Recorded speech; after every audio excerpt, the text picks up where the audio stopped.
Before hospitals, before pharmacies, before laboratories and prescriptions, Africa already had medicine, not written in books but whispered by ancestors, not locked in bottles but alive in nature. And today, in the heart of Lomé, Togo, there is a market where power is bought, protection is negotiated, and healing begins. Some call it dark, some call it dangerous, others call it evil. But to millions of Africans, this place has a different name. They call it Fetish Market, African Spiritual Pharmacy.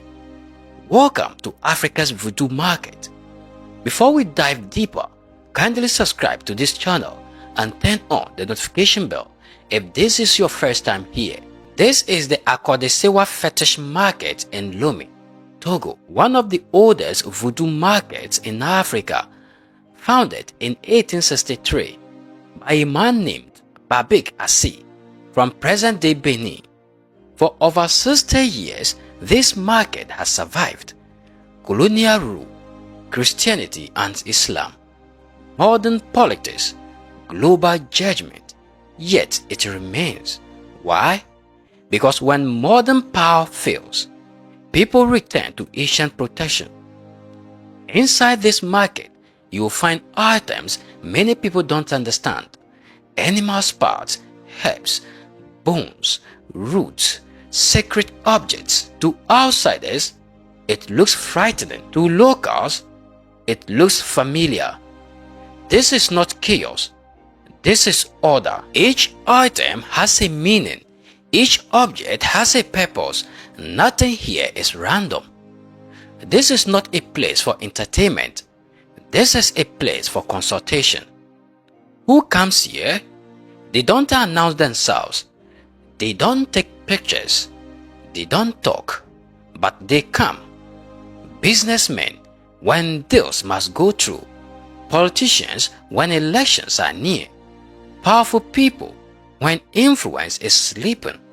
Pastors, quietly after the cameras are off. The rich, when money alone is not enough, when power is sleeping. This is where they come to wake it up, not for harm, but for protection, stability, and control over uncertainty. What is voodoo really? Let's correct something the world got wrong. Voodoo is not evil. Voodoo is not black magic. Voodoo is balance. It is the positive force of nature, standing against the negative. It is the spirit of our ancestors, those who lived before us and still guide us beyond this life. In African belief, sickness does not always start in the body. Sometimes it starts in the spirit. And modern medicine cannot diagnose the spiritual. How healing works. When someone is sick, they don't come here first to buy. They come to consult. A voodoo priest, not a magician, not a trickster, but a spiritual analyst. He asks questions. He observes. He listens.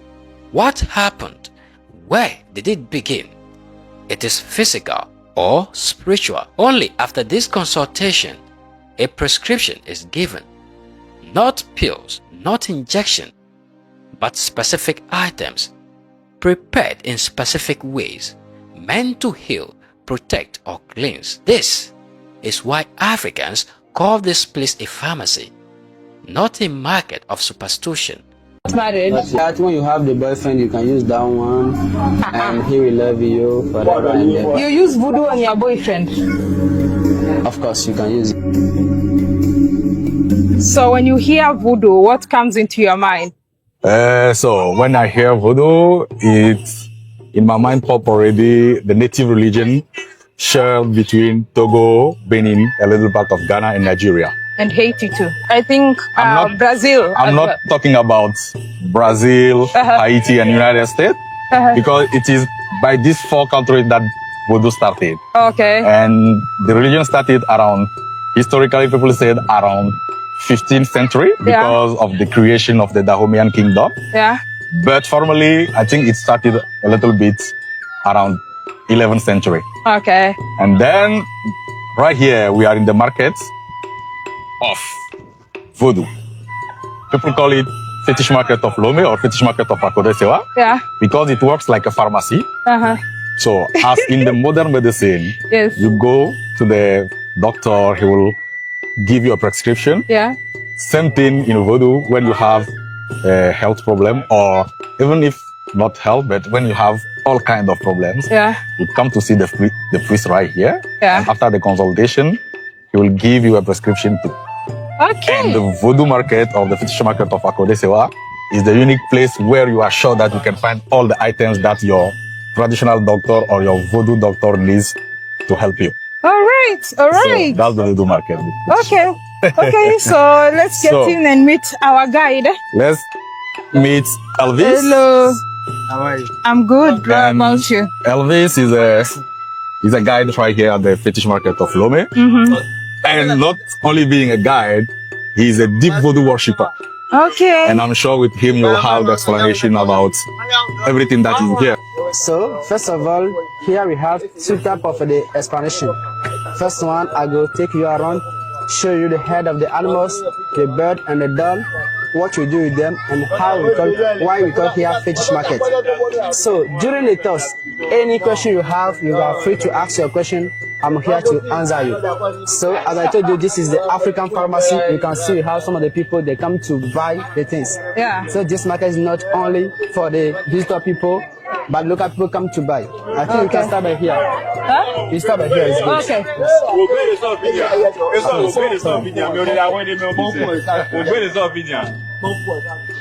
Markets, and you're welcome in the fetish market. Okay. We have all those things, the head of the animals, the bird and the doll. We use them to compose the fetish and also to make the African medicine. So when we talk about the voodoo, voodoo is the positive side of the nature against the negative side. Voodoo never used to do bad. And voodoo is like the spirit of our ancestors who be outside this life. Okay, so we know also in the voodoo that we have the main god, the high god who protect us, and then we will call it Mau Segbolisa. According to voodoo, we take by the spirits to reach that god. And then voodoo and the witchcraft, they are the same example like Jesus Christ and Satan in the Bible. Two things opposite. So voodoo is not witchcraft. No, voodoo is against the witchcraft as the same Jesus Christ is against the Satan. Okay. The positive side and the negative sides. Okay. Okay, so this market here was created since 1863.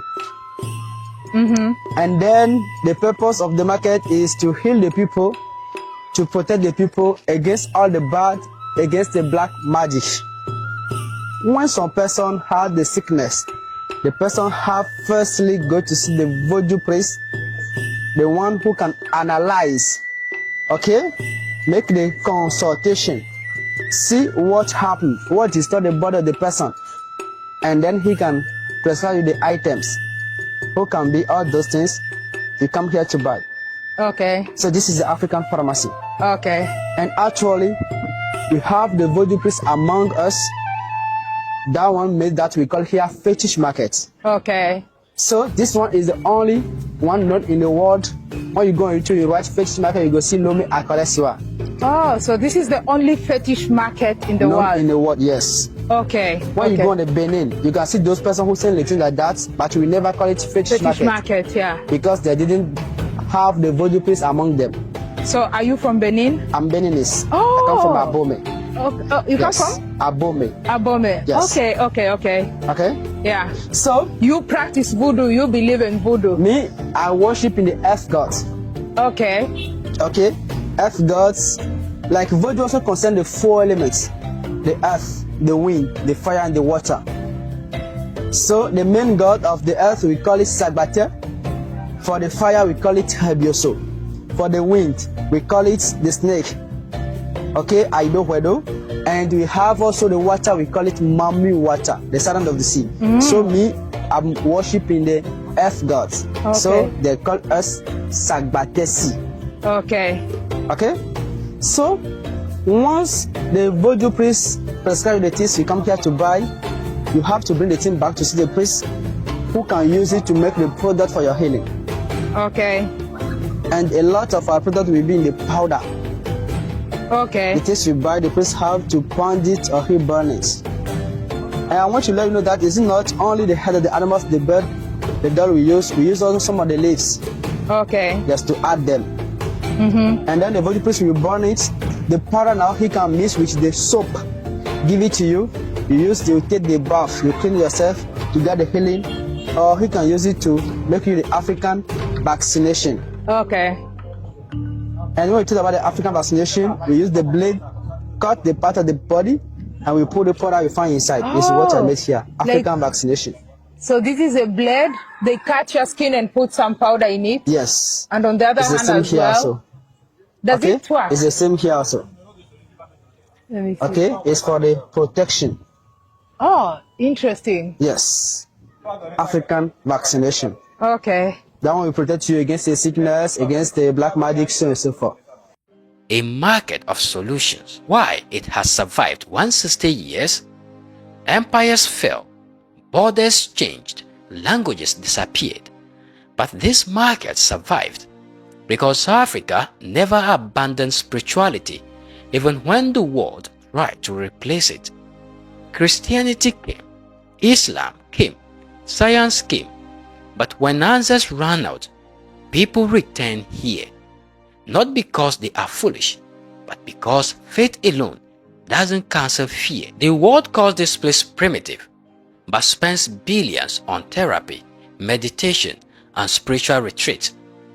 The world laughs at voodoo, but secretly believes in luck, energy, and manifestation. Africa was spiritual before spirituality became fashionable.